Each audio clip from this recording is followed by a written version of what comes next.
Here are some things that that that I'm excited about for speaking here. First of all,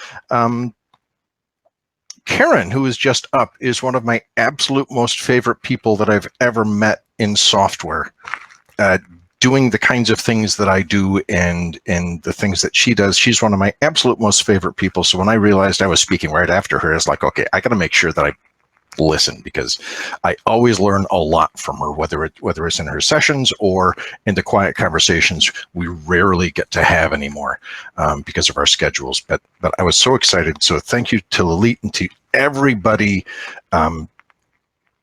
who's involved in this for helping putting this conference on, because here's something that I get to do, which I'm excited about. I get to present a conference or a talk that I was told, I don't know how many times, there is no way any conference would want this topic. Because when companies pay money to send people to conferences, they don't want to send the people that are losers, the people that are going to get fired, the people that are going to not be successful. They want to send people and learn how to be awesome and amazing and fantastic and successful. And why would we want to talk about people what happens when you get fired? And then fail count came along. I was like, this is the venue. If there's any conference that will go, yeah, we can do this, this is it. So thank you very much to FailCount and to the testing tribe for saying, let's talk about failure, because failure is something that I think most people are terribly afraid of. And so I'm going to give a little bit of a history before we get too crazy. In 1914, Thomas Edison's lab, the inventor, the fellow who's credited with the phonograph and the incandescent light bulb and a whole slew of other things. Yeah, I know technically he didn't invent them. What he did, though, is he made them. He invented versions that were viable in the marketplace. Big difference, but that's okay. He took somebody's ideas and built on them and made them better. But his lab, his entire facility, was destroyed by fire in 1914. The whole thing. That's what the pictures up here are. What one was from it, the first picture that popped up very briefly, that's now underneath this one, was the actual fire of his complex. Right in front, you see what's left. Not a whole lot. Everything that's wood was destroyed.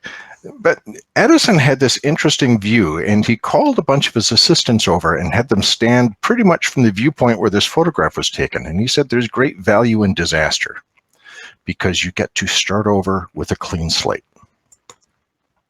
So let's talk about failure. If your background is at all like mine, and I suspect for at least some of you it is, you were brought up with this absolute fear of failure, because that meant that you weren't quite good enough. There was this huge problem.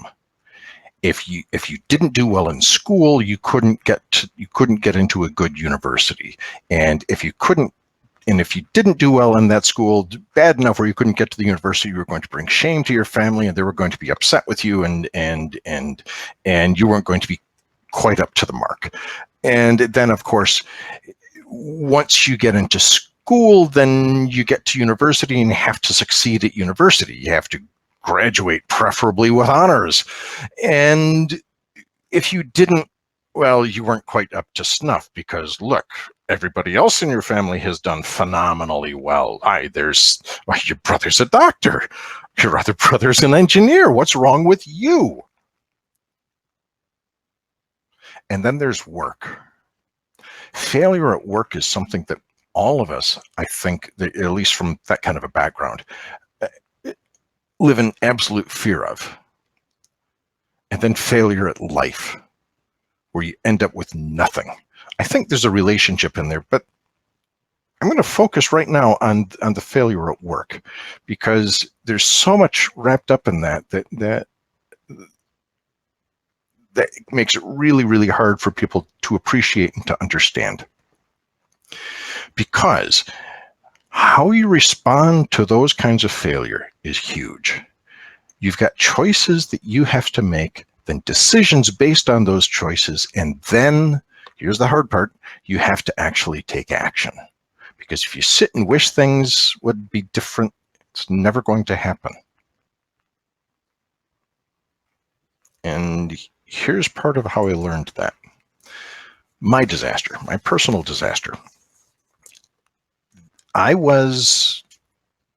This was quite a few years ago. It was before I met Karen, although I'd been reading things that she wrote. It was before I met some of the speakers who are here for this conference, although I'd been reading things that they wrote and saying, okay, well, this is interesting, and applying them to the work that I was doing. I'd been at the company for almost 13 years. I started as a developer. I turned into the lead quality analyst, into the lead testing person, leading a small but doughty test team, and we were making huge progress, and things were looking great. And then there was a change in management, and another change in management, and another change in management. I said, okay, it's time for me to find another adventure. And I found a position where the management said, here's the problem that we're having. We are having huge problems in our testing. Testing always takes way too long. Projects are always late. We can never deliver on time. Our customers are getting furious with us because even when it does get delivered eventually, even if it's a month late, there's still huge bugs. We need testing to be different. And I said, okay, that's a challenge I can do, because I'd done it. I'd done it for years at my previous company. I can do this. And then I went in as the newly minted lead testing person, and I completely failed to understand one of the core issues. And that's that the testing team didn't think they were doing anything wrong and had absolutely no intention of doing anything differently. And so, with a rather interesting attempt at cajoling and nudging and moving things forward, we were able to shorten that time frame for the testing, even though the testers weren't thrilled with all these new, wild, newfangled innovations. Like, before you start writing tests, figure out what actually is going on, and maybe talk with the developers before you start doing this kind of stuff, or talk with the people doing the design. But we began to narrow the window down to the point where delivery day, the software was actually getting delivered, was actually getting shipped to customers. It wasn't always pretty, but it was a mess. When it was a mess, it was still getting delivered. And the number of bugs were going down, customer satisfaction was going up, and my team hated me. They absolutely hated me.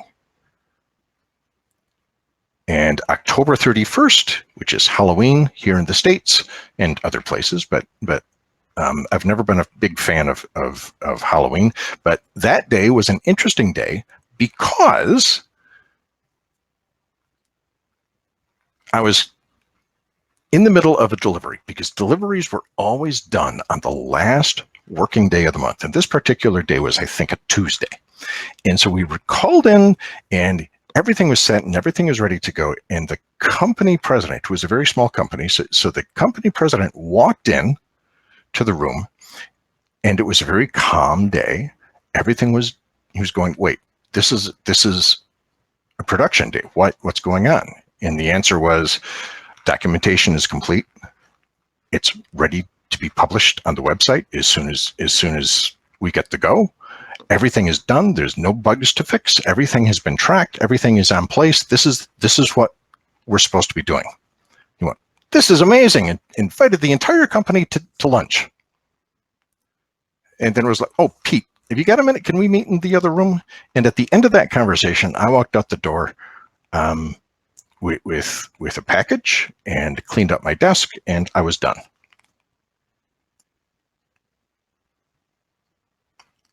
Wow. I went home. I lived fairly close by. I went home and felt miserable for myself for a couple hours. But As mentioned earlier, I'm a drummer. I teach drumming. I was giving drumming lessons that evening. I didn't have a whole lot of time to feel bad for myself. I couldn't do what the typical idea of what happens in the United States when you get fired. You go and you sit down and start drinking alcoholic beverages and feel bad for yourself. So I had one beer. I watched a movie that I rather liked, and then I turned off the movie, made myself a strong pot of tea, and sat down and I got to work. What my work was to look at this. Triage. Triage is an interesting thing. I had a conversation about this a while ago. If you think about triage, this actually I've forgotten the fellow's name, but he was Napoleon Bonaparte's chief surgeon for the French Imperial Army, the Grande Armée, and they were having soldiers die from wounds and die from infections and he was trying to figure out a way to make that work. To make that number go down, to improve the odds of survivability of wounds and disease. And he came up with this idea that after battle or during a battle, the wounded would be brought back to a central location, and then the surgeons, the doctors would look at what was going on, and you could pretty much categorize the wounded in three different ways. One is the simple one is they're going to recover no matter whether we help them or not. Their wounds are fairly minor, slap a bandage on it and call it good. And then there are the ones that no matter what we do, they are not going to survive. And then there's the group in the middle, the ones that if we work hard, we've got a good chance of saving. The obvious solution is the ones that are not going to survive, give them some drugs so that they don't feel pain, set them off to the side. The ones that are wounded, that are going to get better no matter what we do, wrap them up with a bandage, dress the injuries, set them aside, make them comfortable, and then work like a maniac on everything else. That's actually where the word came from. Funny thing. So when people talk about bug triage, that's actually the root for that. But I said, I'm going to do my own form of triage. And I made two lists. First one, what am I good at? What am I really good at? What do people consistently recognize that I'm good at? And what do I feel myself that I'm good at?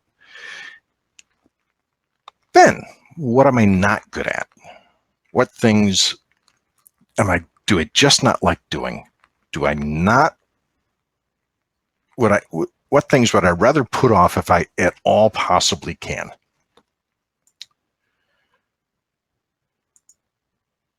So I looked at the things what am I good at? And I said, here are the things that I like doing. And I identified those. And then I said, what can I do better? Whether I like doing them or not, but what things can I do better? And I made a list, and I separated them out, and I made them into a list, because those are things that I wanted to improve. Then I looked at the what am I not good at list. And here I did my own form of triage. Three things. Fix it, because it's important. There's a market demand. It's for my own career. These are things that I can learn how to do and that I can learn how to do better. And then there are the ones that are like, maybe this would be worth looking at. So I would consider improving. And then there were the other kind. So what? I'm not good at it. Big deal. Does it really matter if anybody can read PL1 code anymore? Probably not, unless you're in a very specific niche engagement. So what? I don't care. Those I literally dumped. I didn't care about them. And then because I'm a tester and I had two lists, I decided one more would be good, because you're never out of options. You're never out of things that you cannot try. There's always one more thing. So I made a list of things that I read about and things that I had heard or seen mentioned in articles or talks or presentations or something. And I said, those look interesting. So I made a list of those. I went through the lists and And I looked at the things saying, what can I improve now? Of those things that I wanted to get better, the things that I needed to improve, the things that I really should improve for my own professional satisfaction and for my own ability as in software testing, software quality, what things can I do better now? And then and here I found this was really important, because when I was trying to do everything, I couldn't do everything. So I took one thing that I thought would be the most important thing that I could do today, and I focused on that one thing. And when I got that to a satisfactory level, I went to the next thing. And yeah, I'm seeing a note in the side saying, I hope we don't come up saying time's up. I'm going fast. Okay, so focus on one thing and then go to the next. But here's probably the biggest thing that I did: actively engage in my career, because the company isn't looking out for your career. They're looking out for them. Engage in your own career because it's yours. That's something that can never be taken away. I went to every source that I could, and I looked to see what I could do about that. And part of actively engaging in the career was to reach out to other people and asking for help, asking for guidance. And this leads to an interesting story about having been fired, because as I was realizing that I was in trouble at that engagement, there was an online discussion group, if anybody remembers those. And in there were a bunch of legends, some of whom are speaking today, some Michael Bolton, James Bach, Kem Kaner, and a bunch of other people were in there. And so I just kind of went, you know what, I've been kind of lurking in here and asking very gentle little questions. And so I asked another question and had some interesting side conversations with some of the people that were there, and learned a lot. But the thing is, you have to be able to engage with other people. And I came away from this experience with 3 secrets. Everybody can do these things, not just me. These are things that each of you can do in one form or another for yourself, because it's you. It's your career. It's your life. And this is the one that I've been focusing on ever since 2007. This is what I've been focusing on. You don't need to wait until you get fired to make yourself better. You don't have to take a formal course. You don't have to go to university. You don't have to get company paid training. Now the world is open to you. There's online conferences like this one. There are things that you can do. There are books that you can get. There are ebooks that you can get. There's people you can talk to. Always keep learning. And because I'm a tester, there's always one more secret. You must keep thinking. Always, always, always, always. These are the things that I worked really hard at applying. And what happened was I took one of the big lessons that I had was, no matter what the management says is the problem, when you talk with the team, with the developers, the line workers, make sure that they have the same view. That was probably my biggest failure. The management at this one organization and the line workers had a totally different view about what the problems were. And I came in without minding that. And my takeaway from that was, in the future, to become a phoenix,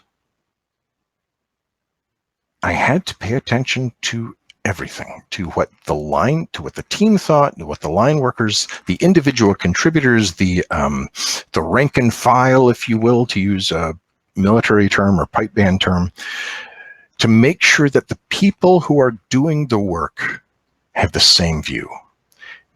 And the position that I took after this, it was several months of kind of scratching by.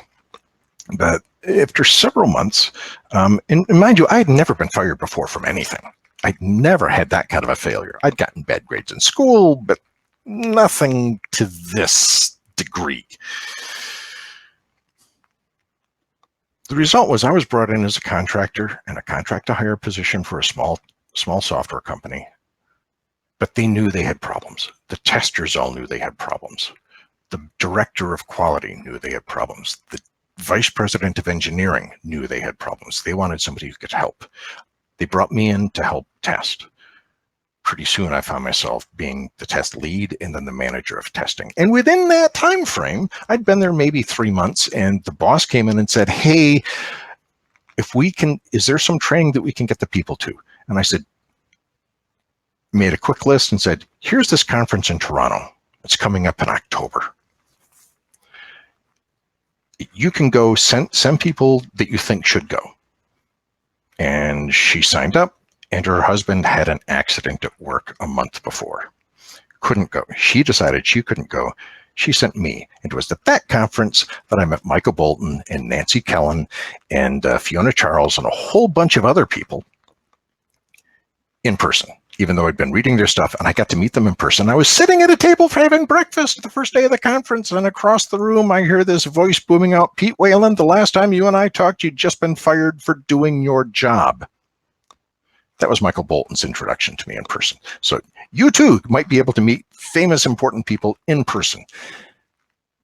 But I've been doing this process ever since. And the result is I'm now speaking at conferences, I'm writing, people read my blog, I engage with people, and here's the important thing that I want to give to everybody since I'm realizing I've got a couple of minutes left. Yeah, and Ajay, yes, we had some amazing conversations with Ajay. Oh my goodness, I'm thrilled about some of these things. But once you begin to understand things, engage with people. The first time I spoke in public outside of a company event, I was absolutely terrified, and I did it anyway. My persona, like this talking, is not my actual view. This is not how I am. I'd much rather have a quiet cup of tea and just kind of sit back and converse and talk. But this kind of stuff 10 years ago was extremely hard for me. Working up the guts to get up in person and talk and present ideas and do things and say things that were uncomfortable for me is really hard. It's okay. If it's hard for you, you can do that too. Write, share your ideas, get involved in your own communities wherever they are. Things like the Test Tribe is an amazing resource. When I got into software and software testing, nothing like this existed. I'm excited to see this huge growth going on and to see what's happening. And so I can't solve your problems. I cannot tell you how you can do this. But what I can do is say, keep focusing on everything that you can do. Engage with people, share ideas, ask for help, give help. And when somebody says, hey, I've got a conflict and I'm supposed to be speaking at this conference, would you be okay talking about that? I mean, here's the topic. Would you be okay talking about that? I mean, I can get with the conference organizers and we can get this sorted out. And it's like, sure, do it. Because you'll never know who you might meet. It might be people like Mike Lyles, Ajay, Michael Bolton, Karen Johnson, who I met at a conference for the first time. Other people that you think of whose readings I've got on the bookshelf behind me. Okay, that is my talk. That is everything that I wanted to say. I went as quickly as I could. And so I'm hoping that I'm not screwing things up. But Lalit, what do you think? Do we want to talk? You are absolutely great. I'm feeling so inspired. I'm just trying my best not to leave the conference in between and do something for myself right away. So thank you so much for a very interesting talk, Peter. I personally liked it, and I'm sure you already saw the reactions from people. If there is any question from the audience, I would like you to ask. If not, I would ask you, is there anything that your experience with music or failing with music taught you, Peter, that you can? Actually, it's funny that you asked that. I actually wrote a blog post about that some time ago. Oh, cool. Mm-hmm. It was, if I can find the link, I'll share it in I'll share it in Slack channel later. But it was what pipe bands taught me about software testing, and the idea is that you cannot ever be 100%. It's like cricket or baseball. Both of those games are based on failure. There's a reason why in baseball you get 3 strikes, because you're going to fail, and there's always an option for more. There's also a reason why the pitcher gets 4 balls, because they're not going to be perfect. And it's not being perfect that teaches us so much, and recognizing that we're not perfect, and recognizing that we can always do things better. Mind blowing. Thank you so much. Thank you so much, Peter. I will let you have a conversation with. Okay, there is another question. What would you do differently now, Peter, looking back? That's a question from Ajay for you. Ooh. I think my biggest lesson from that position was watch to see the energy in the room. Watch to see what's going on. The relationship between management and the individual contributors. See how they are working. See how they do things together before you take the position, because otherwise you're going to have to find a way to kind of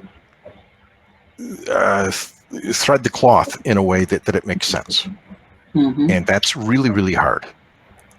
And not all of us have got that kind of mentality. Excellent. There's one more question from Richard.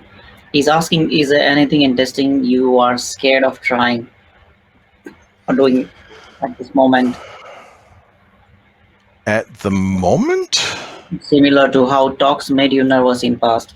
Is there something in testing that currently makes you feel nervous? Okay, I'm going to answer that by saying, if you would have asked me that 6 years ago, I would have said absolutely.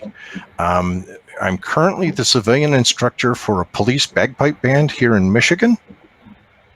When your students have firearms and you do not, there is very little that makes you nervous anymore. I'm kidding. Most of them don't. No, they do bring firearms to practice, because half the time they're still in uniform. Anyway, the question is, what makes you nervous? And I think for me, it's a combination of things. First is things that make me feel uncomfortable because it's new, a totally new technology. Looking back, I have absolutely no idea why I was so terrified the first time that I was trying SOAP UI or Postman or some of the other tools that are now just kind of in the back pocket. I have no idea why I was so afraid of learning new programming languages at one point, even though I was rusty, blah, blah, blah. And yet somehow I managed to teach myself C#. I'm working now on learning Go. At one point in my life, I taught myself Ruby and tinkered with Python and Selenium and a bunch of other things, learned enough to be dangerous. And the question is, at what point do you get too scared? I think it was Napoleon Bonaparte, but I could be wrong. But it's like, dare greatly. I failed in the biggest, most spectacular way that you can as a professional. I've been fired twice now. And yet, dare greatly. Keep at it. Do it again. Keep doing it. Excellent. That has been a very interesting conversation.